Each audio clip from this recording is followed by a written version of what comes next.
അപ്പോൾ ഇന്നത്തെ വീഡിയോയിൽ എന്ന് പറഞ്ഞെങ്കിൽ എൻ്റെ ഈ കുക്കിങ്ങിനെ ഉള്ള ഒരു പെട്ടെന്നുള്ളൊരു ഫ്ലാഷ് ആയിട്ട് കാണിക്കുവാണ്. പെട്ടെന്ന് കുടകുടകുടോന്ന് പിന്നെ ഉണ്ടാക്കി ഇത് റെഡി ആയിട്ടുണ്ടെല്ലാം. അപ്പോൾ നിങ്ങൾ വീഡിയോ ചെയ്യും. ബ്രേക്ക്ഫാസ്റ്റിന് വേണ്ടി പിടി ഉണ്ടാക്കാൻ വേണ്ടി ഞാൻ ഇവിടെ ജീരകവെള്ളം തിളപ്പിക്കാൻ വെച്ചിരിക്കും. പിടിക്ക് വേണ്ടി ചെയ്യുന്ന അരിപ്പൊടിയും ഉപ്പും തേങ്ങയും കൂടെ നമ്മൾ ജീരകവെള്ളത്തിൽ കുഴച്ചെടുക്കുമായിരുന്നു കേട്ടോ. തേങ്ങ ഇട്ട് കൊടുക്കാം. അരിപ്പൊടിയും തേങ്ങയും സമാസമമാണ് ഇട്ട് കൊടുക്കുന്നത്. ഞാൻ തിളയ്ക്കുന്ന ജീരകവെള്ളമാണ് ഒഴിച്ച് കൊടുക്കുന്നത് കേട്ടോ. അതുകൊണ്ട് ആദ്യം നമ്മൾ കുറച്ച് സ്പൂൺ ഇട്ട് കുഴച്ച് കൊടുക്കാം. അത് കഴിഞ്ഞിട്ടാണ് നമ്മൾ കൈയിട്ട് കുഴയ്ക്കുന്നത് കേട്ടോ. കുറേശ്ശെ വെള്ളം ഒഴിച്ച് കൊടുക്കുക. നമ്മൾ ഉരുട്ടിക്കൊണ്ടിരിക്കുകയാണ് കേട്ടോ. ഇതാണ് ഏറ്റവും ടൈം കൺസ്യൂമിങ് ആയിട്ടുള്ള സാധനം. ജീരകവെള്ളം പിടിക്കുന്ന തിളയ്ക്കുന്നുണ്ട്. സ്വല്പം ഉപ്പ് ഇട്ടെടുത്ത് കൊടുത്തിട്ടുണ്ട് കേട്ടോ ഈ വെള്ളത്തിൻ്റെ അകത്ത്. ഇനി നമുക്ക് നമ്മുടെ ഈ ഉരുളകൾ ഓരോന്നായിട്ട് ഇട്ട് കൊടുക്കാം. ചെറിയ ഉരുളകളായിട്ടാണ് ഉരുട്ടിയിരിക്കുന്നത്.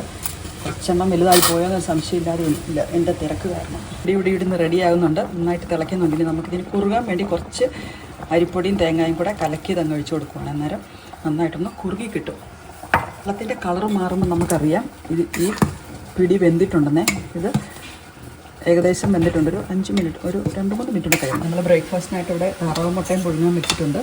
ഇപ്പോൾ ജോലി ചെയ്യുന്ന അമ്മമാർക്കൊക്കെ എളുപ്പം ഒരു വഴിയാണിത് കേട്ടോ. ഇതുപോലെ ഗ്രേവി ഉണ്ടാക്കി വെക്കുവാണെങ്കിൽ, ഇതിപ്പം സവോളയും തക്കാളിയും കൂടി ഇട്ട് വഴറ്റി വെച്ചിരിക്കുന്ന എടുത്ത് വെക്കുവാണെങ്കിൽ ഇങ്ങനെ ഒരാഴ്ചയൊക്കെ ഇരിക്കും. നമ്മൾ ഫ്രിഡ്ജിലേക്ക് വെച്ചാൽ മതി. എന്നിട്ട് ഏത് കറിക്കാണെങ്കിലും നമുക്കെടുത്ത് ഉപയോഗിക്കാവുന്നതാണ്.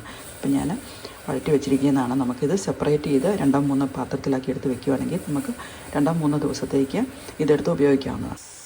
ഇനി ഇന്നത്തെ കറിക്ക് വേണ്ടിയുള്ള മാത്രം ഗ്രേവിയുടെ വെച്ചിട്ട് ബാക്കിയുള്ളത് നമ്മളെടുത്ത് ഫ്രിഡ്ജിലേക്ക് വെക്കുകയാണിത്. ഈ ആഴ്ചത്തേക്ക് മുഴുവനും ഞാൻ ഇങ്ങനെ ഉപയോഗിക്കാവുന്നതാണ്. ബീഫോ ചിക്കനോ പോർക്കോ എന്ത് കറി വെച്ചെങ്കിലും നമുക്ക് ഈ ഗ്രേവി, ഇത് സവോളയും തക്കാളിയും കൂടെ വഴറ്റി വെച്ചിരിക്കുന്നത് നമുക്കെടുത്ത് ഉപയോഗിക്കാവുന്നതാണ്. ഇനി കറി വയ്ക്കാൻ നേരത്തെ സമയത്ത് ഞാനിപ്പോൾ ഇടുന്നത് ജിഞ്ചർ ഗാർലിക് പേസ്റ്റാണ് കേട്ടോ. കുറച്ച് ജിഞ്ചർ ഗാർലിക് പേസ്റ്റും കൂടി ഇട്ടാണ് ഗ്രേവി ഉണ്ടാക്കി വെച്ചിരിക്കുന്നത്. അത് കുറച്ചും കൂടി ഇട്ട് കൊടുക്കാം. ഈ കറി വയ്ക്കാൻ തുടങ്ങുന്ന സമയത്ത് നമുക്ക് ബാക്കിയുള്ള പൊടികളിലിട്ട് ഈ ഗ്രേവി ഉപയോഗിച്ച് നമുക്ക് കറി വയ്ക്കാം. അപ്പം ഞാൻ ഇട്ട് കൊടുക്കുന്നത് നമ്മുടെ കൊറിയാണ്ടർ പൗഡർ,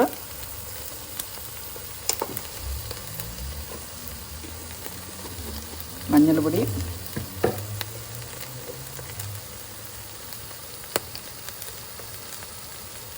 മുളക് പൊടി,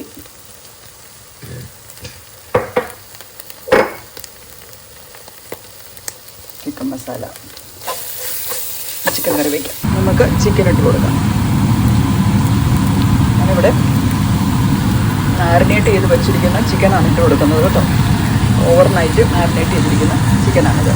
നമ്മുടെ കോഴിക്കറി ഇവിടെ ഇരുന്ന് റെഡിയാകുന്നുണ്ട്. ചിക്കനെല്ലാം വെന്ത് വരുന്നുണ്ട്. കുറച്ചും കൂടെ വെന്ത് കഴിയുമ്പോൾ നമ്മൾ തേങ്ങാപ്പാലും കൂടെ വെച്ചിട്ട് നമ്മുടെ കറി റെഡിയാണല്ലോ.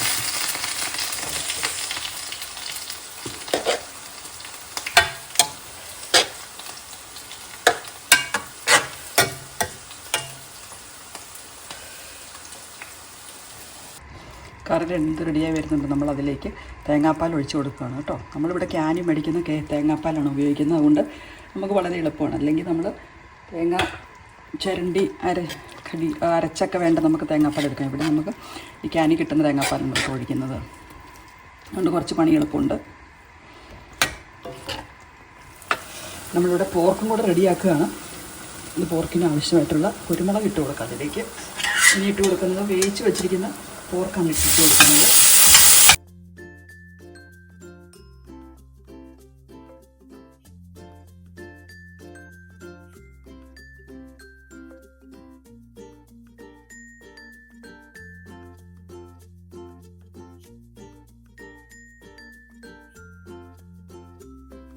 ഇവിടെ ചിക്കൻ 65 റെഡിയാവുന്നുണ്ട്. വേറൊരു സ്റ്റവിൽ നമ്മുടെ ചിക്കൻ 65 റെഡിയാവുന്നു.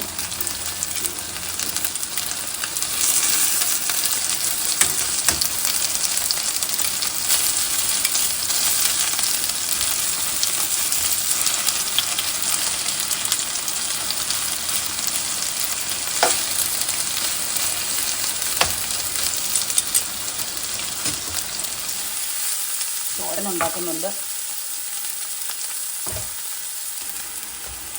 ഇന്നത്തെ തോരൻ എന്ന് പറഞ്ഞെങ്കിൽ മുള്ളങ്കി അല്ലെങ്കിൽ റാഡിഷ് തോരനാണ് കേട്ടോ. നമ്മുടെ തോരൻ ഇവിടെ റെഡി ആയിട്ടിരിക്കുകയാണ്. ഞാൻ കടുകും ജീരകവും ഇട്ട് പൊട്ടിച്ച് മുള്ളങ്കി ഇട്ട് കൊടുത്തു. അതിൻ്റെ കൂടെ തേങ്ങായി ഇട്ട് കൊടുത്തു കേട്ടോ. ലാസ്റ്റായിട്ട് ഞാൻ ഇട്ട് കൊടുക്കുന്നത് കരിവേപ്പിലയാണ്. കറിവേപ്പില ഇട്ട് ഇതങ്ങ് മൂടി വെക്കുമ്പോൾ ഇതിനകത്തേക്ക് ആവി കയറി കറിവേപ്പിലയുടെ മണവും രുചിയൊക്കെ ഇതിലേക്ക് പിടിച്ചോളും. അപ്പം നമ്മുടെ റാഡിഷ് തോരൻ ഇവിടെ റെഡി ആയിട്ടിരിക്കുക. ഞാൻ അടുത്തായിട്ട് പിടിച്ചിരിക്കുന്നത് ഞാൻ പയർ വലത്താൻ ഓർത്തു. പയർ തോരൻ ഉണ്ടാക്കാൻ വേണ്ടി നമ്മൾ പയർ വേവിച്ച് വെച്ചിട്ടുണ്ടായിരുന്നു. കടുക് പൊട്ടിച്ച് നമ്മൾ പയറിട്ടു, കുറച്ച് തേങ്ങാപ്പൊടിയും കൂടി ഇട്ട്, നമുക്ക് ഡെസിക്കേറ്റഡ് കോക്കനട്ടാണ് ഇട്ട് കൊടുത്തിരിക്കുന്നത്. കുറച്ച് കുരുമുളക് പൊടി ഇട്ട് മുളക്കെടുക്കുക. നമ്മളിങ്ങനെ പെട്ടെന്ന് ഓടിപ്പിടിച്ച് എല്ലാം ഉണ്ടാക്കി കേട്ടോ. ഒരു 2-2.5 മണിക്കൂർ കൊണ്ട് ഇതെല്ലാം ഉണ്ടാക്കി കഴിഞ്ഞ് റെഡി ആയിട്ടുണ്ട്. അപ്പം ഞാൻ എൻ്റെ പരിപാടികളെല്ലാം ഉണ്ടാക്കി കഴിഞ്ഞു കേട്ടോ. ഇന്നിപ്പം സൺഡേ ആണല്ലോ, ഇപ്പം ഇന്നെല്ലാം ഉണ്ടാക്കി കഴിഞ്ഞു. ഇത് പ്രോൺസ് ഫ്രൈ ഉണ്ടാക്കിയിട്ടുണ്ട്, ചിക്കൻ 65, അതുപോലെ നമ്മുടെ പിടി ഉണ്ടാക്കി, നമ്മൾ ബ്രേക്ക്ഫാസ്റ്റിന് വേണ്ടി ഉണ്ടാക്കിയതാണേ. ഇത് പോർക്ക് ഫ്രൈ, അതുപോലെ റാഡിഷ് തോരൻ വെച്ചു, ഗ്രീൻ പീസ് കറി, അതുപോലെ പയർ തോരൻ വെച്ചു, അത് പയർ ഒലത്തിയെടുത്തു. ചോറുണ്ട്, അതുപോലെ തന്നെ പിടിക്ക് വേണ്ടി ചിക്കൻ കറി ഉണ്ടാക്കിയിരുന്നു. അപ്പോൾ എല്ലാ പരിപാടികളും കഴിഞ്ഞു. അപ്പം ബൈ.